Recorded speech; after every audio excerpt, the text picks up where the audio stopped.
This is a Sports Catastrophe production. Hey there, how there, ho there. It's Jeff Cardano. Welcome you to another Sports Catastrophe on this day. Yeah, right, it's a birthday boy. And I know traditionally I'm supposed to do a birthday boy of someone who's alive, but after bypassing this guy a couple times in the past 2 years for Sports Catastrophe Birthday Boy, I figured I needed to give this guy his due. I know he's been dead since 2009, if you know the story about Steve McNair. But yeah, I'm doing Steve McNair regardless. He was born February 14th, Valentine's Day, 1973, so he would be hitting the golden 50 this year if he was still alive. So he was born in Mississippi, and he was pretty good in high school and all of that. Seattle even drafted him in the baseball draft in the 35th round. He wanted to. He was actually given a scholarship to Florida to play running back, a full scholarship. However, McNair thought he would do better as a quarterback, so he went to Elkhorn State, a historic black university, HBU for short, and played in the IAA, aka FCS, the second tier of the NCAA, in the SWAC, the Southwestern Athletic Conference. McNair did pretty well for himself at Elkhorn State. They went to the IAA playoffs and got crushed by Northeast Louisiana 78-27. In his senior season, he put up 5,377 passing yards with 56 touchdowns. He set a lot of records, and in fact, he was third in Heisman voting, which is rare for a IAA or FCS player to be in the top 5 in Heisman voting, as is. He only lost to Rashaan Salaam and Ki-Jana Carter, both guys having terrible pro seasons. Salaam with the Bears, Ki-Jana with the Bengals. He was just amazing and all of that. I mean, 122 touchdowns in 4 years at Elkhorn State. So there came the 95 NFL draft. This draft would be huge because Carolina was supposed to get the number 1 pick. Carolina and Jacksonville as expansion teams got the number 1 and 2 pick in the draft. But Carolina traded the number 1 pick with Cincy to get the number 5 pick. So Cincy drafted Ki-Jana Carter.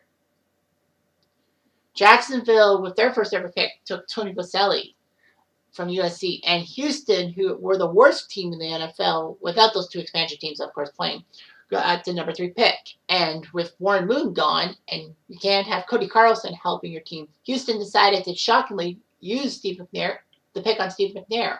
A lot of people were shocked because there was some very decent NFL talent from NCAA schools, not IAA schools, but like normal IA schools, like Penn State for Kerry Collins. And Carolina took Kerry Collins with the pick they swapped with Cincy. So Carolina came out on top. Washington took Michael Westbrook 4th, if you must know. So yeah, so Houston shocked a lot of people by going with Steve McNair. He was the highest drafted African-American quarterback in history at the time. I know Donovan McNabb was drafted 2nd in the 99 draft by the Eagles. But anyway, Houston signed him to a 7-year contract. He didn't really play that much. He was just the backup to Chris Chandler before Chandler became a breakout star with the Falcons. Anyway, his first season as a starter was in 97 when the team moved from Houston to Tennessee to still be the Tennessee Oilers. But anyway, yeah.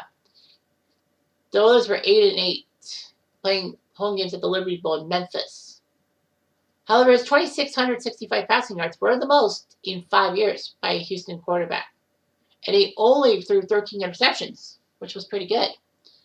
He actually led the team in rushing touchdowns with 8 and ranked 2nd in rushing yards behind the great Eddie George. McNair would do a little bit better and all that. The Oilers would move to Nashville for a year at Vanderbilt Stadium and then move to Adelphia Coliseum. McNair would have an inflamed disc early in the year and actually missed 5 games. But thankfully, Neil O'Donnell, who was actually run out of Pittsburgh, I guess, because, Pittsburgh had Neil O'Donnell, then he left big money for the Jets and then got injured on the sideline, if memory serves me correctly. Was the backup. And the Titans were 4-1 without McNair, which was shocking. McNair did help the Titans go 13-3. And yes, that was the year of the famous Music City Miracle, in which Tennessee got all the way to the Super Bowl by shocking the Jacksonville Jaguars in the AFC title game.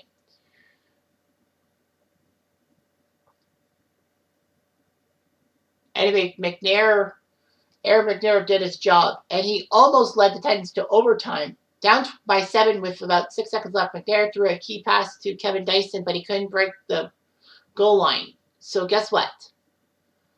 The Kansas City, my ass. The St. Louis Rams won the title. However, McNair did sign a 6-year contract after the season. So he played and all that. He got a 13-3 season in 2000 again, but they lost to the Ravens, shockingly, on home turf in the divisional round. He was very good and all that. Anyway, the Titans looked good. Unfortunately, McNair had some problems with DUI and illegal gun possession. Fortunately for him, the charges were dropped, but still. Yeah. In 2003, he was named MVP. And all that. He was sidelined for a few games. However, he still had over 3,200 yards passing, 24 touchdowns, just 7 interceptions. They were 12-4. They lost the AFC South to Indy on tiebreaker. And shockingly, McNair was named co-MVP with Peyton Manning. Shocking in the fact that you miss a few games. Usually, if you play all 16 games, you're basically an MVP candidate. Regardless, the Titans lost to the Pats. However, McNair became the youngest player in NFL history to pass for 20,000 yards and run for 3,000 yards. Unfortunately, though, McNair got cursed and all that with bad luck. So anyway, season injuries would hurt McNair, and he wasn't even allowed to be part of team headquarters in the 2006 offseason. The team actually wouldn't let him rehab because they feared the injury would force him to pay over $23 million because of the Players Association thing. But the team got caught, so it was a trade. Anyway, Baltimore came in the picture, and the Titans, after being found out, traded him to the Ravens for a 4th-round pick. He passed the physical and became Baltimore's new #1 quarterback. And it worked out. McNair helped Baltimore win 13 games in the 2006 season. Unfortunately, though, they lost on home turf to the Ravens in the division.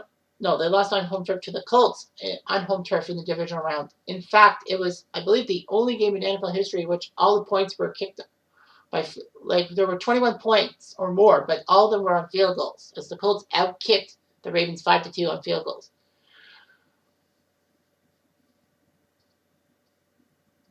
So, anyway, you know how it is. So the 2007 season didn't go over so well. McNair was arrested in Nashville for drunk driving even though he was not driving. But it is a misdemeanor offense for the owner of a car to not only allow an intoxicated person to drive the vehicle. Yeah, McNair was a passenger, but his brother-in-law was behind the wheel and had DUI. DUI by consent. But McNair's brother-in-law pled guilty to reckless driving, so McNair's charge was dropped. He actually announced his retirement following the 2007 season. So, injuries just ruined him. All that. The Titans did retire his number 9. And was inducted to the Black College Hall of Fame in 2012 and the College Football Hall of Fame just 2 years ago. A few years ago, I mean. I got to remember, I'm in 2023, not 2022. Anyway, so he played for Houston, Tennessee, like the other Titans franchise from 95 to 2005, and then 2 seasons with Baltimore. He was pretty decent as a starting quarterback. 91 wins, 174 touchdowns, 119 interceptions, but injuries just wrecked him. In the postseason, he was 5-5 overall, leading the Titans to the 2000 Super Bowl, which they lost. McNair was married to Michelle McNair for 12 years. Had 2 sons. Had 2 sons with Michelle, but had 2 sons with other women before he got married. So, it's Aaron McNair. Unfortunately, though, there was a problem. On the 4th of July 2009, McNair was found dead from multiple gunshot wounds along the body of a 20-year-old woman in McNair's condo. They were involved romantically, and Kasemi probably was taking advantage of McNair and all of that. So, anyway, it's shocking that Kasemi would shoot him, and then Kasumi killed herself. It was a murder-suicide. Kasemi was the perpetrator. McNair was the victim.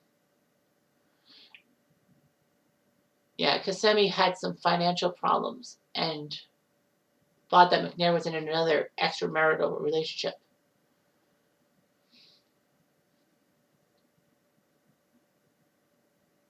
Anyway,